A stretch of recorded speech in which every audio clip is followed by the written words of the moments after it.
नमस्ते बच्चों, मैं आनंद श्रीवास्तव आपके सामने आज एक यूनिक सीरीज लेके आया हूं। आप सबको पता है, आप सब अगर फिजिक्स से मोहब्बत करते हो, फिजिक्स को लव करते हो, फिजिक्स से प्यार करते हो, तो इरोडोव का नाम आप बहुत ऑनर के साथ लेते हो। और इरोडोव की प्रॉब्लम्स बहुत ही बेहतरीन होती हैं, बहुत ही क्वालिटी की होती हैं। ज़रूरी नहीं है कि वो क्वेश्चंस एग्जैक्ट आपके एग्जाम में आए, लेकिन उन क्वेश्चन से बहुत सारे अच्छे कॉन्सेप्ट क्लियर होते हैं। तो मैं आज से आपको इरिडोव की रोज एक प्रॉब्लम जो किसी न किसी एक पर्टिकुलर कॉन्सेप्ट पे बेस्ड होती हैं वो डिस्कस करूंगा, ठीक है ना। तो आज मैं स्टार्ट करता हूं काइनेमेटिक्स का एक क्वेश्चन जो कि जिस कॉन्सेप्ट पे है उसको कहते हैं velocity of approach. Velocity of approach generally तब हम यूज करते हैं जब दो ऑब्जेक्ट मूव करते होते हैं।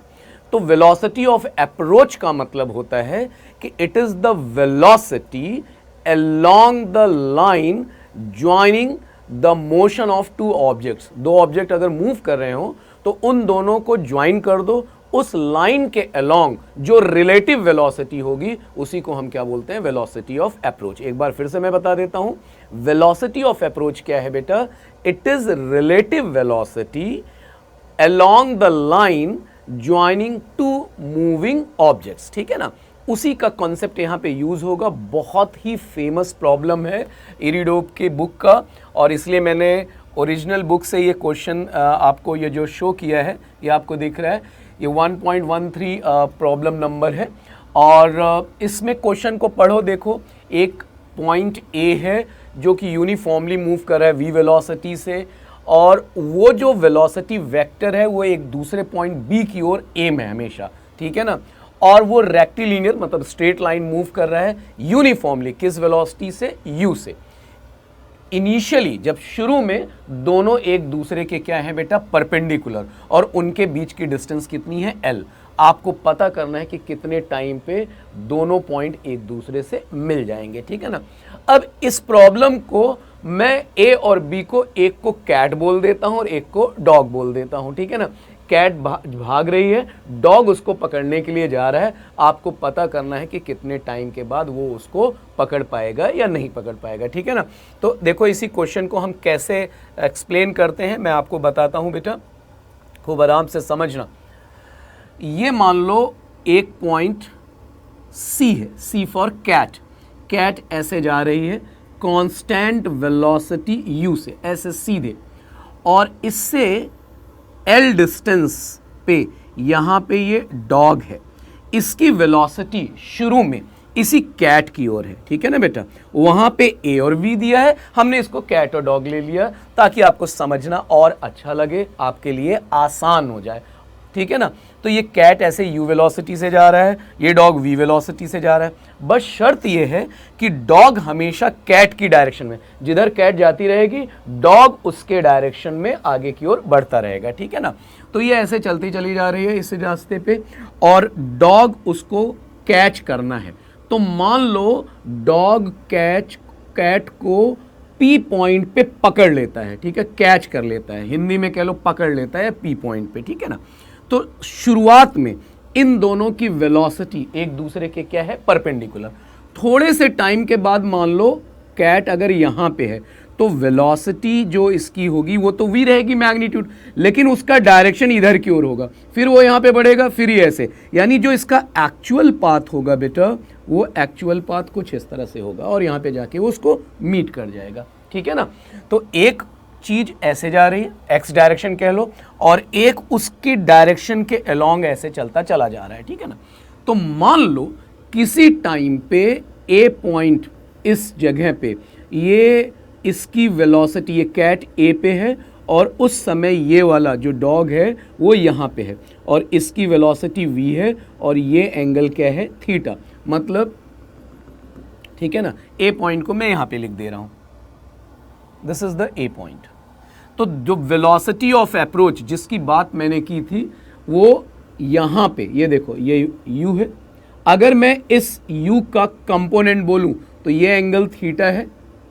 इसी लाइन के अलोंग, मैंने आपको क्या बोला, इस समय मान लो ये ए पॉइंट है और इस समय मान लिया ये बी पॉइंट है, तो वेलोसिटी ऑफ अप्रोच क्या बोला था बेटा कि ये वो रिलेटिव वेलोसिटी है जो दोनों मूविंग ऑब्जेक्ट्स को ज्वाइन करने वाले लाइन के अलोंग होती है, ठीक है ना।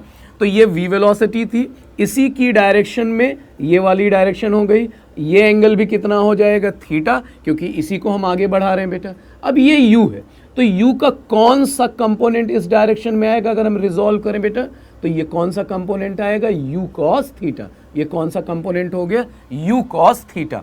तो अभी मैंने आपको बताया velocity of approach relative velocity, तो इधर हुआ बेटा v और इसी डायरेक्शन में ये दूसरी वाले की वेलोसिटी कितनी हो गई u cos थीटा।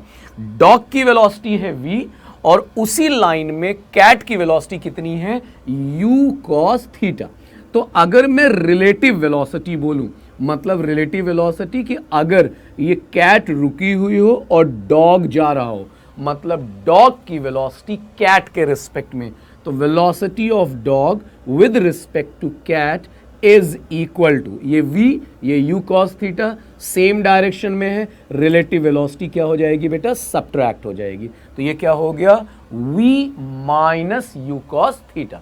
फिर से एक बार बताते हैं बेटा, कैट यहाँ पे थी, डॉग यहाँ पे थे, शुरू में कैट ऐसे ऐसे बढ़ रही है, डॉग उसकी देखते हुए ऐसे आगे बढ़ता चला जा रहा है। किसी टाइम पे मान लो डॉग ए पे पहुंचता है, उस समय कैट यहाँ पे है, तो हमें वेलोसिटी ऑफ अप्रोच निकालना था, यानी इसी लाइन में कैट की वेलोसिटी निकालनी थी, उसका हमने कंपोनेंट ले लिया u cos थीटा, तो रिलेटिव वेलोसिटी हो गई v minus u cos theta. अब रिलेटिव वेलोसिटी को आप ऐसे लिख सकते हो क्या, dl अपॉन dt। ये वेलोसिटी ऑफ अप्रोच, शुरू में उनके बीच का कितना अप्रोच था l, और टाइम के साथ ये l क्या होता जा रहा है कम, इनके बीच की डिस्टेंस क्या होती जा रही है कम। यहाँ पे l है, यहाँ पे जाके जब पकड़ लेगा बेटा उस समय सेपरेशन क्या हो जाएगा जीरो। शुरू में इन दोनों के बीच का सेपरेशन कितना है l, तो टाइम बढ़ता जा रहा है, सेपरेशन कम होता जा रहा है, इसलिए कैसा साइन आ जाएगा minus is equal to v minus क्या बेटा u cos थीटा। लिख सकते हैं ऐसे। अब इसी को हम ऐसे लिख सकते हैं, क्या लिख सकते हैं, dl is equal to minus dl मान लो मैंने यहां लिख दिया v minus u cos theta into क्या dt, v minus u cos theta into dt। अब आपको पता ही है अगला स्टेप क्या होगा बेटा, इसको हम इंटीग्रेट करेंगे। लेफ्ट साइड में देखो क्या वेरिएबल है, सेपरेशन लेंथ, मतलब उनके बीच की डिस्टेंस। राइट साइड में क्या वेरिएबल है यहाँ पे, किसके रिस्पेक्ट में, t के रिस्पेक्ट में हम कर रहे हैं, ठीक है। तो यहाँ t की लिमिट, तो जब स्टार्ट हुआ इनिशियल, तब देखो इनके बीच कितना सेपरेशन था बेटा l, मतलब जब टाइम जीरो तो सेपरेशन कितना l। मान लिया कि t टाइम के बाद ये इसको कैच कर लेता है, यानी टोटल टाइम कैपिटल T के बाद यहाँ पे हम क्या कर, इसने इसको क्या कर लिया, कैच कर लिया, मतलब यहाँ पे this T is the time of catching, उसको कैच करने का टाइम, इतने टाइम के बाद डॉग ने कैट को कैच कर लिया, ठीक है ना, पकड़ लिया। तो जब टाइम जीरो तो L, और कैपिटल T टाइम के बाद जब मिल गए तो सेपरेशन क्या हो गया जीरो। ये आ गया बेटा। इधर इंटीग्रेट करोगे लेफ्ट साइड में तो कितना आ जाएगा L, इधर करोगे तो v dt, इंटीग्रेट किया तो लिमिट रखा कितना आ गया vt माइनस। अब ये स्टेप देखो, u तो कांस्टेंट ही है बेटा, क्वेश्चन में दिया है इसकी स्पीड थ्रू आउट क्या है बेटा कांस्टेंट u, यहां पे आ गया cos थीटा dt। अब यहां पे आके गाड़ी थोड़ी सी अटक जाती है। क्यों अटक जाती है कि इंटीग्रेशन में दो दो वेरिएबल है, जैसे जैसे आगे बढ़ोगे देखो थीटा की वैल्यू क्या होती जाएगी बेटा चेंज, यहाँ पे थीटा की वैल्यू 90, यहाँ पे थीटा की वैल्यू क्या होती जा रही है जीरो, यहाँ पे पहुंच के क्या हो गई जीरो, यानी थीटा 90 से जीरो हो रहा है, यानी थीटा क्या है बेटा वेरिएबल, डायरेक्शन क्या है वेरिएबल। तो दो वेरिएबल आ गए, एक थीटा वेरिएबल हो गया और एक क्या हो गया बेटा टाइम वेरिएबल। तो इसको इंटीग्रेट करना मुश्किल है, तो अब हम क्या करेंगे, कुछ दूसरा कॉन्सेप्ट ढूंढे जिससे हम direct integral cos theta dt की वैल्यू निकाल लें। उसके लिए देखो क्या कॉन्सेप्ट लगाएंगे, यहां से यहां पे पहुंच गया ये p, तो x डायरेक्शन में जितना डिस्टेंस इसने कवर किया डॉग ने, उतना ही डिस्टेंस x डायरेक्शन में कैट ने कवर किया। क्या मैंने बोला समझ में आया बेटा, दोनों एक साथ स्टार्ट कर रहे हैं, एक टाइम पे एक जगह पे पहुंच गए, यानी स्टार्टिंग और एंडिंग टाइम क्या है सेम। तो सेम टाइम में x डायरेक्शन की अगर हम बात करें हॉरिजॉन्टल डायरेक्शन की बात करें तो दोनों ने डिस्टेंस क्या किया बेटा, सेम। अब हम उसी कॉन्सेप्ट को यूज करेंगे कि x डायरेक्शन में distance covered by cat is equal to distance covered by dog. So in next slide देखो, distance covered by cat, S for distance, C for cat, किस डायरेक्शन में बेटा, x डायरेक्शन में, is the same as distance covered by dog in x direction. ठीक है ना। अब x direction में कैट u डायरेक्शन से जा रही थी, कैपिटल T टाइम में, स्पीड कांस्टेंट है तो distance is equal to speed into time, u into t। देखो मैं आपको डायग्राम में दिखाता हूं, ये देखो u से जा रही थी, c से p तक जाने में उसको कितना टाइम लग गया, t, तो कैट ने कितना डिस्टेंस कवर किया, u इनटू कैपिटल T। अब हम देखेंगे कि इसने कितना टाइम लिया, तो किसी टाइम पे इसकी वेलोसिटी u cos थीटा है, तो u cos theta x direction की वेलोसिटी है, उसको हम क्या करेंगे, इंटीग्रेट। जब कोई वेरिएबल वेलोसिटी होती है तो डिस्टेंस निकालने के उसको हम के लिए हम टाइम के रिस्पेक्ट में उसको क्या कर देते हैं बेटा, इंटीग्रेट करते हैं। तो देखो हम वही करने जा रहे हैं। अब हमें x डायरेक्शन में डॉग की डिस्टेंस चाहिए। x डायरेक्शन में डॉग की डिस्टेंस के लिए डॉग की स्पीड कौन सी डायरेक्शन में, x डायरेक्शन में, इनटू t, और कितने टाइम में बेटा, 0 to t।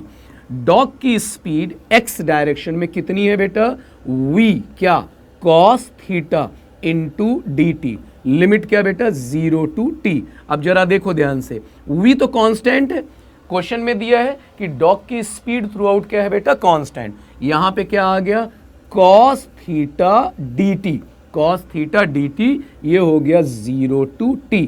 अब जरा आप देखो हमारा पर्पस क्या था बेटा, इसी इंटीग्रल cos थीटा dt की वैल्यू निकालने की, और वो देखो किसके इक्वल आ गया, ut अपॉन v। इस एक्सप्रेशन में देखो अगर मैं बोलूं इंटीग्रल cos थीटा dt तो उसकी वैल्यू किसके इक्वल आ गई, u into T divided by v।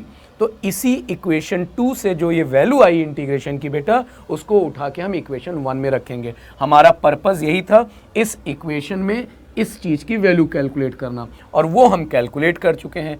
तो अब हम देखो कैलकुलेट करने जा रहे हैं, क्या कैलकुलेट करने जा रहे हैं बेटा, L इज इक्वल टू, ये L था हमारा, और आप देखो पहले इक्वेशन की बात, Vt क्या था बेटा, Vt minus u, Vt minus u, ये देखो तो ये हो जाएगा Vt माइनस u, और यहां पे क्या था, cos theta dt 0 to t, यही तो था बेटा, 0 to t इंटीग्रेशन की लिमिट cos थीटा dt। और इसकी वैल्यू अभी हमने कैलकुलेट किया, किसके इक्वल आ गई, u into T upon v। बस रख देते हैं, इसकी जगह क्या लिख देंगे यहाँ पे, u into T upon v, यहाँ पे v into T is equal to l। बस अब तो इसको सॉल्व करना रह गया। देख लो बेटा, t को कॉमन ले लो, और यहाँ पे आ जाएगा ये v स्क्वायर, u से u स्क्वायर डिवाइडेड बाई क्या बेटा, v। बस t निकालना था, t की वैल्यू आ गई v इंटू एल अपॉन क्या बेटा, v square minus u square. This is the time taken by dog, this is the time taken by dog to catch the cat. ये dog ने time लिया cat को catch करने के लिए, पकड़ने के लिए, इतना टाइम। अब हम आते हैं अपने ओरिजिनल क्वेश्चन में। ओरिजिनल क्वेश्चन में कैट और डॉग नहीं था, ए और बी था, जिसको मैंने कैट और डॉग में कन्वर्ट कर दिया, ठीक है ना। उसमें क्या था बेटा कि जो ये स्पीड v की वैल्यू दी थी, मैं आपको ओरिजिनल क्वेश्चन देखो दिखाता हूं। ओरिजिनल क्वेश्चन में ये देखो कि ये जो u है ये v से क्या है बेटा, छोटा, u क्या है, v से छोटा है। और अपने सोल्यूशन में आओ, हमारे सोल्यूशन में ये देखो v की वैल्यू u से छोटी है, तो अगर v की वैल्यू u से छोटी है तो ये टाइम पॉसिबल नहीं होगा। तो इरोडॉफ साहब ने जो क्वेश्चन दिया है उसका सोल्यूशन ये है कि कभी भी वो कन्वर्ज नहीं होंगे। क्यों कन्वर्ज नहीं होंगे, क्योंकि v की वैल्यू u से क्या है बेटा, छोटी है। इसको मैं अपने क्वेश्चन में अगर कन्वर्ट करूं तो डॉग कैट को तभी कैच कर पाएगा जब उसकी स्पीड कैट की स्पीड से ज्यादा होगी। मतलब ये t is real value, t has या t is a real value, ये रियल वैल्यू कब होगी बेटा? ये रियल वैल्यू तब होगी जब v की वैल्यू u से क्या हो बेटा? बड़ी हो। v किसकी स्पीड थी? डॉग की। u किसकी स्पीड थी? कैट की। यानी अगर डॉग की स्पीड कैट से ज्यादा होगी तभी वो उसको पकड़ पाएगा, ठीक है ना।